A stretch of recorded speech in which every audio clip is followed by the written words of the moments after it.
Então, pessoal, bora começar a apresentar para vocês os principais componentes que compõem um painel elétrico de comando. Nós temos aqui um componente de entrada de um painel de comandos.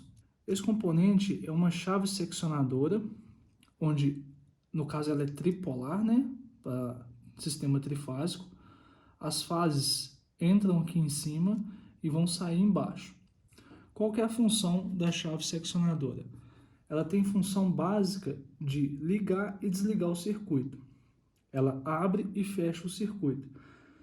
Geralmente você vai encontrar essa chave seccionadora ou no fundo do painel, em um trilho DIN, e vai ter um eixo que vem montado aqui nela. E na porta do painel vai ter essa peça aqui, que é a manopla, né? Então, quando eu girar a manopla, eu vou abrir e fechar a chave seccionadora. Mas também tem chaves seccionadoras que elas ficam na lateral do painel. E no caso, quem está montando o painel faz um furo, né? E ela vai montada assim, ó. Aí não tem a presença do eixo. Ela vai montada desse jeito.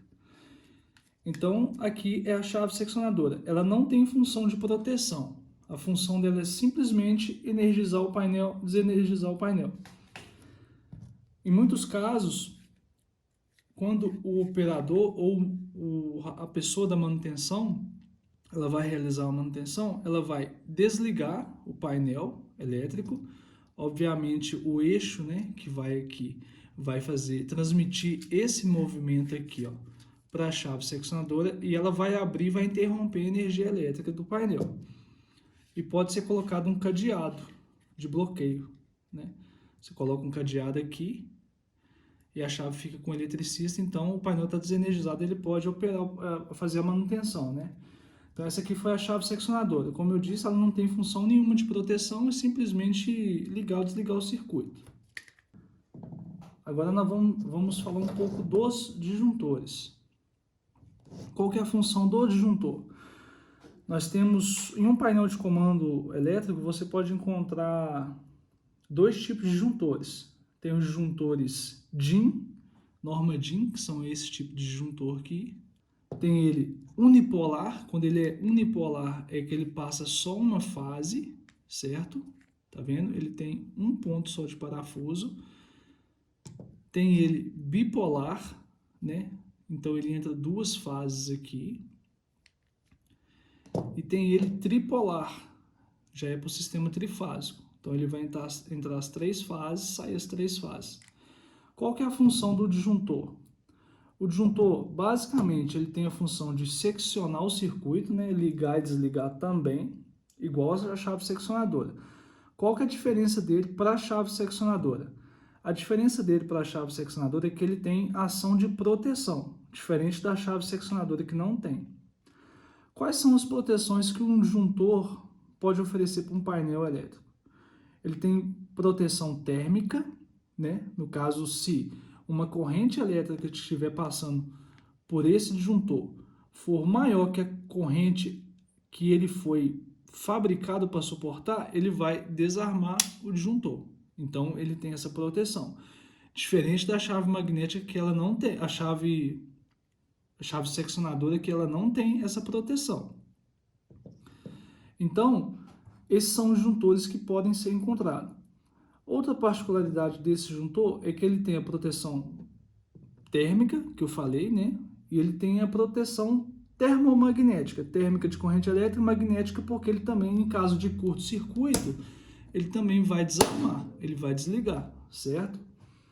Outra particularidade desses componentes é que você pode instalar um componente desse de acordo com a carga que você vai alimentar. Por exemplo, os juntores DIN comuns que a gente vai comprar, ele é curva C, né? Tá vendo? Esse aqui ele é curva C, 6. É porque esse disjuntor ele foi projetado para trabalhar com uma corrente de até 6 amperes. Mas o que significa o C? O C significa que esse disjuntor ele vai poder alimentar uma carga indutiva. O que seriam essas cargas indutivas? Um exemplo, são partidas de motores. Os motores, quando eles são acionados, até eles vencer a inércia, eles têm uma corrente de partida de até 5, 6 ou até 7 vezes a corrente nominal deles. Então, qual é a função desse C? Suponhamos que um motor, ele é, por exemplo, aqui, ó, um motor ele é de 5 amperes, certo? De corrente nominal. E se ele quando ele dá partida, ele é 5 vezes mais essa corrente nominal dele, então ele vai para 25 amperes.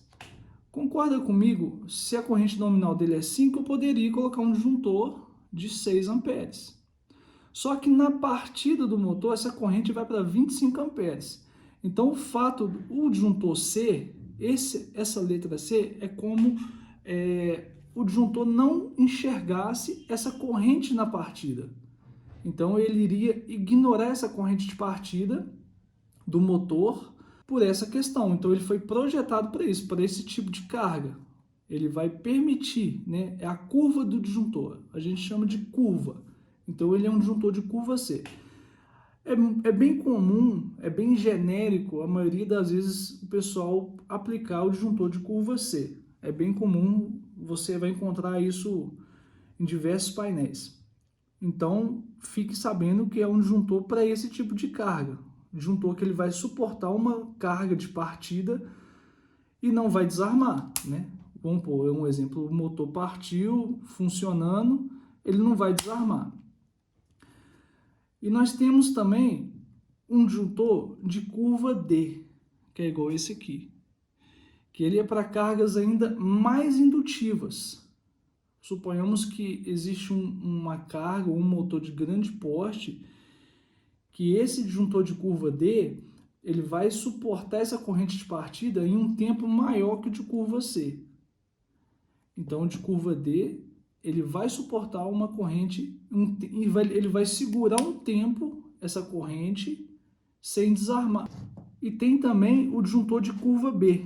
Eu não tenho ele aqui, basicamente ele é igual um disjuntor que eu tenho aqui, né, apresentando. A diferença é que ele vai ter um B, né? Então você pode ver aqui, ó. Eu tenho curva D e tenho o curva C. E tem o curva B, que é a mesma coisa fisicamente. Qual que é a diferença do curva B? O curva B, ele já não vai aceitar tanta corrente de partida igual esse disjuntor, o de curva C e o de curva D suporta. Então, ele é um disjuntor mais utilizado para cargas resistivas. Cargas que você não tem esse pico de corrente na partida ou quando você alimenta o circuito. Então, o disjuntor de curva B, você vai utilizar ele para alimentar, por exemplo, um banco de resistências, um forno elétrico a resistências. Porque uma resistência, uma vez que você ligou uma resistência elétrica, ela não tem um pico de corrente acima da nominal dela. Suponhamos uma corrente elétrica, uma resistência com corrente elétrica de 10 amperes. Quando você ligar, essa resistência ela tem 10 amperes. Quando você desligar, ela tem 10 amperes e ela vai manter 10 amperes todo o tempo, diferente de um motor elétrico. Que quando você ligar esse motor, suponhamos que é um motor de 5 amperes, igual eu falei. Quando você ligar esse motor de 5 amperes, ele vai dar um pico de 25 amperes e vai voltar para 5 amperes. Então, por causa desse pico, nós utilizamos ou disjuntor de curva C ou disjuntor de curva D. Para saber qual o disjuntor ideal, D ou C, você pode estar baixando o datasheet, né? Estudando o tipo de carga que seu circuito está alimentando, baixando o datasheet e vendo qual é a melhor aplicação. Você vai utilizar o curva C ou curva D. Por minha experiência prática, eu precisei utilizar a curva D uma vez só, que foi uma carga de um exaustor. Exaustor é uma carga que tem muita inércia, então ele é um tipo de carga que fica muito tempo girando até chegar na rotação nominal. Então, enquanto a carga está na inércia, ela está consumindo essa corrente de partida muito alta. Então, o disjuntor de curva C não conseguia, né? Então, ele ficava desarmando. Aí a gente teve que comprar a curva D. Vamos falar de outro disjuntor aqui agora. Esse aqui é um disjuntor que a gente chama de disjuntor motor. O próprio nome já diz, né? O disjuntor motor ele é utilizado para poder fazer alimentação exclusiva de motores elétricos. O disjuntor motor ele tem essa função parecida com o disjuntor de curva C, né, ou curva D, que também é indicado para a partida de motores elétricos. Só que o disjuntor motor ele tem a particularidade que você consegue ajustar a corrente. Tá vendo aqui? Eu tenho aqui, você coloca a chave Phillips aqui e você consegue ajustar a corrente. Então, a gente vai verificar a informação na placa do motor, da corrente nominal, e vamos ajustar essa corrente no disjuntor motor. Então, esse disjuntor tem muito em painéis de comandos, até mais do que o disjuntor DIN. Pode ser que você encontre o disjuntor DIN acionando motores, alimentando cargas de motores, mas a cada ano que passa isso vai ficando menos comum. Então o disjuntor motor, anota isso aí, que ele é exclusivo para motores elétricos.